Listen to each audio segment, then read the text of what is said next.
Tbilisi, Georgia. Well, that didn't go to plan. This is me at my worst. Mold did this to me. It also scrambled my brain. I filmed what I could. Now I'm picking through the wreckage. Thailand, Vietnam, Malaysia, England, Egypt, Georgia. I travelled the world looking for a place to breathe. This is my mold story. Welcome to Tbilisi, Georgia. There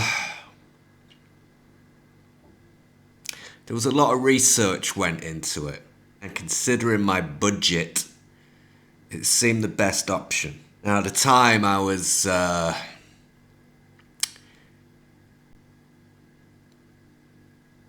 obsessed with old being bad. My fingers had been burnt too many times in old buildings. They all seemed to have a problem. My budget was very limited, and I honestly thought a new build was the solution to all of my problems. A new build with a new AC unit in it, go out, buy an air purifier, batten down the hatches, take lots of binders, eat well, and improve. So I found myself an affordable apartment, $500 a month. It was out of the city. I could see hills from the balcony, and everything was new. Now, I'd been into quite a few buildings in Tbilisi, and I'd had instant problems with all of them. The apartment was fine at first.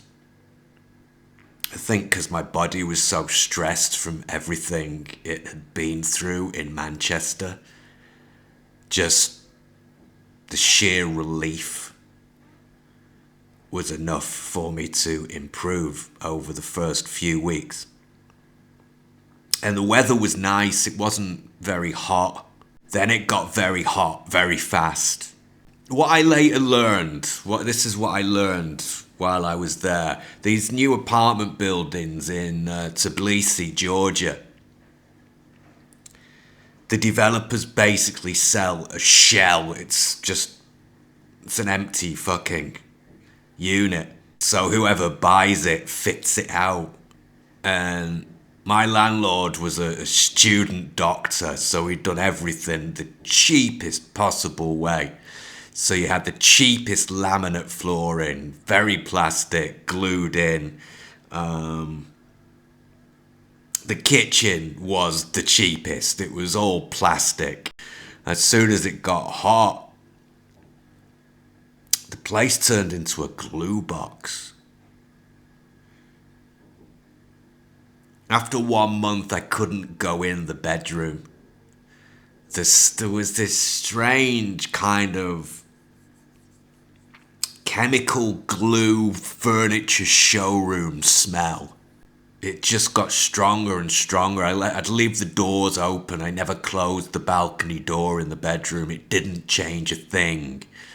I had 2 air purifiers in there at one point. It didn't change a thing. The hotter it got, the worse it got.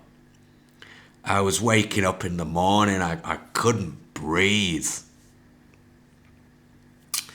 I started sleeping in the living room on the sofa. And then that smell started to leach into the living space. Out on the balcony, there's these, as you can see, these doors, cupboards on the balcony. I thought that was perfect. Hey, I could keep my stuff in there. I could quarantine things. Once that 40-degree sunlight, 100 degrees Fahrenheit sunlight hit those things, boom, they off-gassed. When I did go and sit on the balcony for some fresh air, everybody in that building smoked. Everybody smoked on the balcony. It was just plumes of cigarette smoke. The woman below me, I don't know what her occupation was, but she wore the strongest perfume. 5 o'clock every evening she would come out. It was like she'd taken a bath in strong, cheap perfume. It used to just knock me sideways. The migraine, boom! My balance would go. There was no clean air